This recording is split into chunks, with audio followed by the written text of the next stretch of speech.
So I installed a mod that turns a bunch of weapon skins into just Rayman heads, so we can enjoy that in the background here as we game out tonight. This is another one of those late night casual commentaries where gameplay takes a bit of the back seat. My focus goes more into whatever is on my mind, whatever the topic of the day is. And today I want to talk about, ironically, I guess, having nothing to talk about.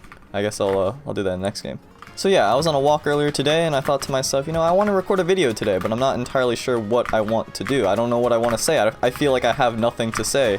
And then I was like, hey, why don't I talk about, oh, I missed. Why don't I talk about that?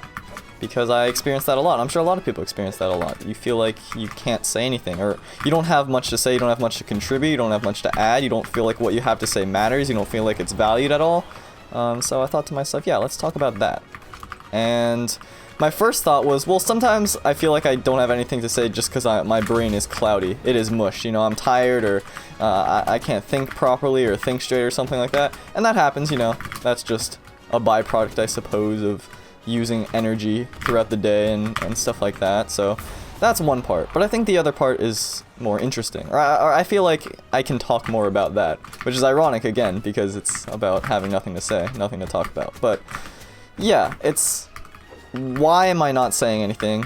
Do I feel like I have nothing to talk about because, well, here I am, just me, and, you know, I'm me, and what I have to say doesn't matter. You know, I don't think anyone should care about what I have to say. I don't want to burden them. I don't want to bother them. It doesn't matter. I think it's very different from not having something to talk about just because your brain is mush and you can't think straight because you had a long day or you're tired or something like that.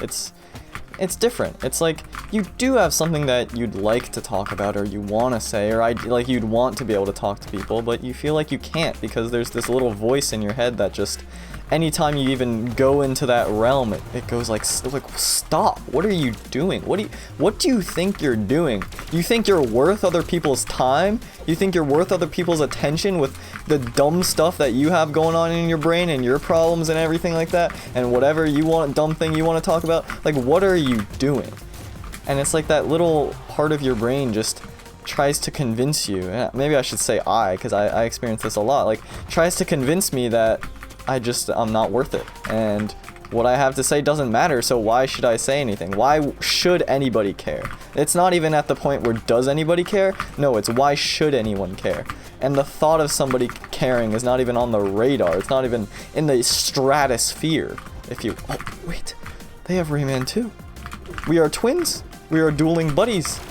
I can't even hit them anymore. After they picked up the Rayman, I was gone. I lost my train of thought, but that's okay. I can get it back in queue.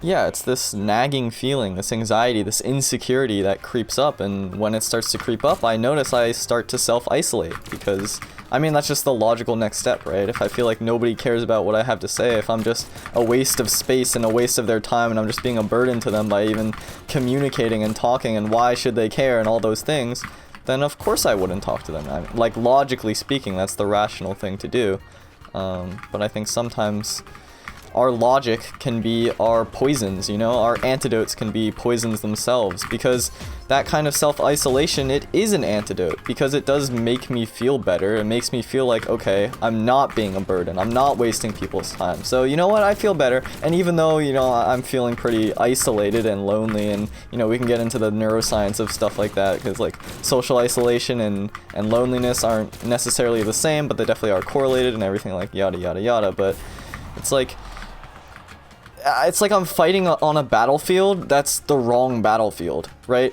Because that's the logical step to do. Oh, are they AFK? Yeah, it's a losing battle from the get-go, right? Because if you're operating from the perceived reality that nobody cares and, you know, I don't matter, I don't have value, and what I have to say, like, nobody should ever care about it, then no amount of fighting will win. Right? Because the battleground itself is already rigged against you to lose. You can't win when that's the basis of reality, when that's the truth. And so in those moments where I feel like that, I have to remember that. I don't know, I guess I have to change the rules of the game when I start to realize that, or start to recognize those thoughts creeping up.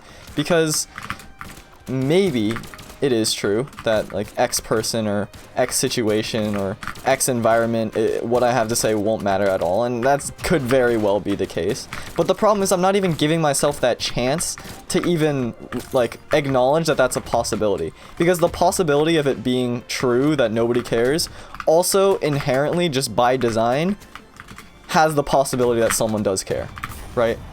I guess another way to explain it or to say it would be to say, like, if I just tell myself automatically, flat out, I just don't have value, I just don't matter, and every relationship that I have, or like between people, interpersonal things, like it needs to be transactional, you know, I need to offer something, because I just don't have value, you know, in order to be worth it to other people, I need to give them something, because the idea that I just matter intrinsically is not even on the table, right?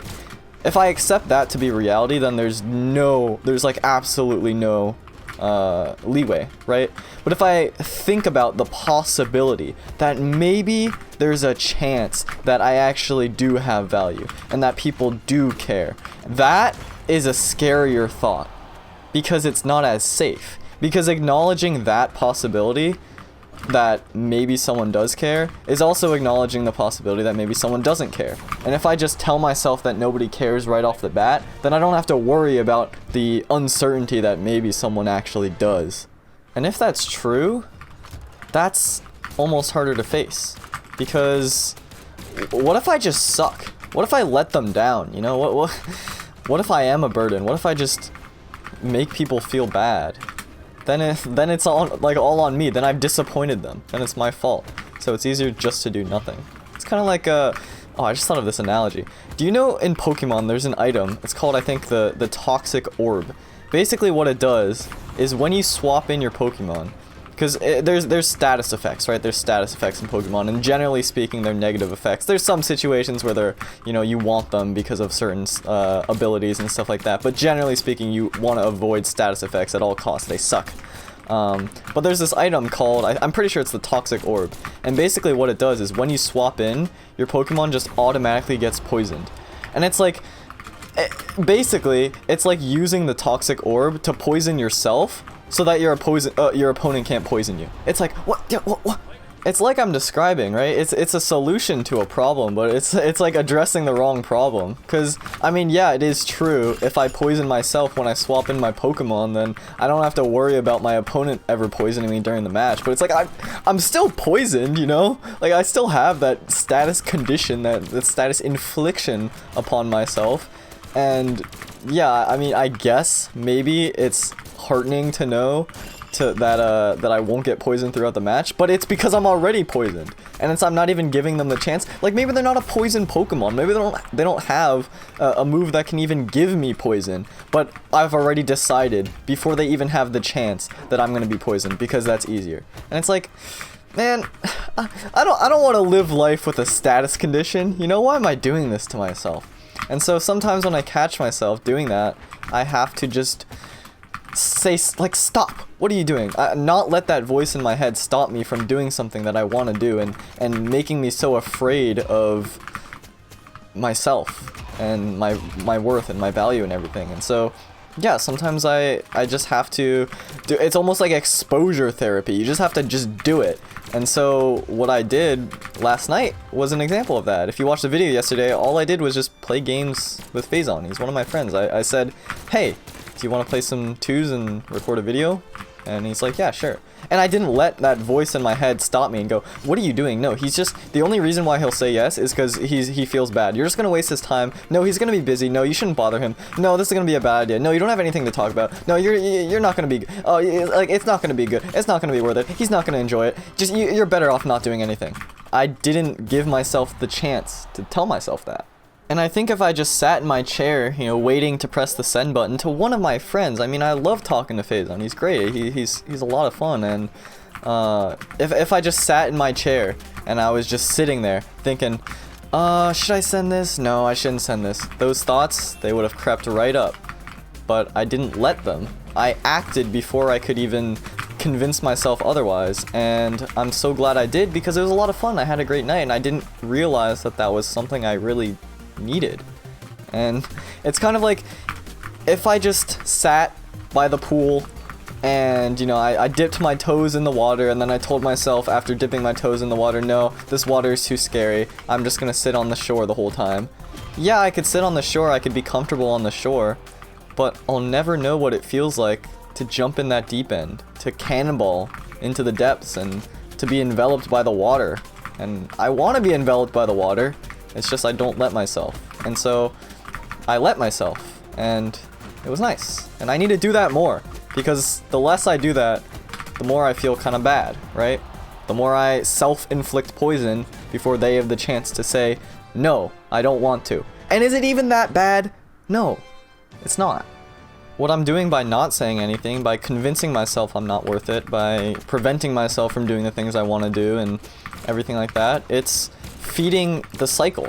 It's feeding that voice in the head, or in the head, voice inside my head that tells me all those things. I'm just telling them they're right. Because basically what I'm doing is that voice is so terrified of failure. It's terrified of rejection, and what I do is I fail. I reject myself before anyone else has the chance to, because again, like, that's easier. I'm poisoning myself.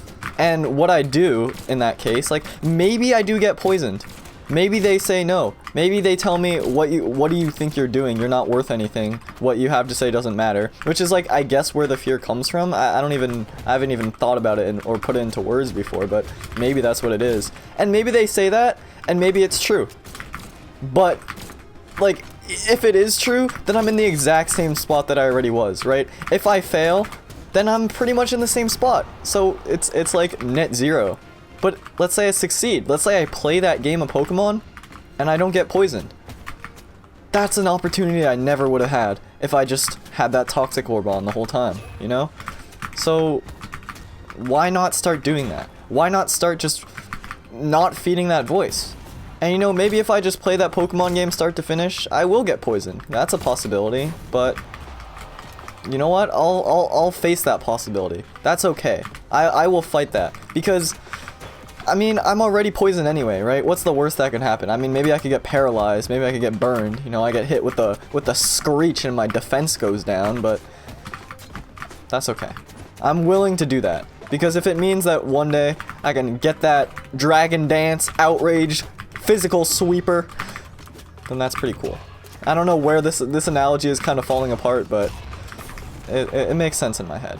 Basically, I guess what I'm saying is, why not take the shot and, you know, not feed that voice inside my head that tells me I'm not worth it, and maybe consider the possibility that I am. And in considering the possibility that I am, I also have to acknowledge the possibility that I'm wrong and that I'm not. You know, I have no idea what I just said. To be honest, I kind of don't even know what I've been saying this whole time, but I guess that's kind of cool, because I started off this video saying I have nothing to talk about, and turns out I was wrong. I proved myself wrong, and that's sort of what this is about, isn't it? Sort of what I've been talking about, I guess, in some ways, some way to look at it. I don't know. I just feel like, minus all the Pokemon analogies and everything that probably don't even add up, but I feel like oftentimes I stop myself from even trying, because trying inherently holds the possibility to failure. And so I don't let myself think about succeeding or a positive, because I've already accepted the negative to be the truth. And if I don't accept either negative or positive to be the truth, I just acknowledge that both could happen or both could be true, then I think I would be, I think that's the step. I think that's what to do. I think. I mean, I don't know, actually. I'm just thinking out loud here. I'm just realizing, like, maybe none of this made any sense. It kind of made sense in my head, but I don't know. Sometimes I just can't verbalize what I'm thinking about, which I guess is back to the original point of the video, which is don't have something to talk about. Maybe I can't talk about stuff because I just haven't understood it clearly enough, or I don't have the vocabulary, the vernacular to talk about it. I'm not sure, but yeah.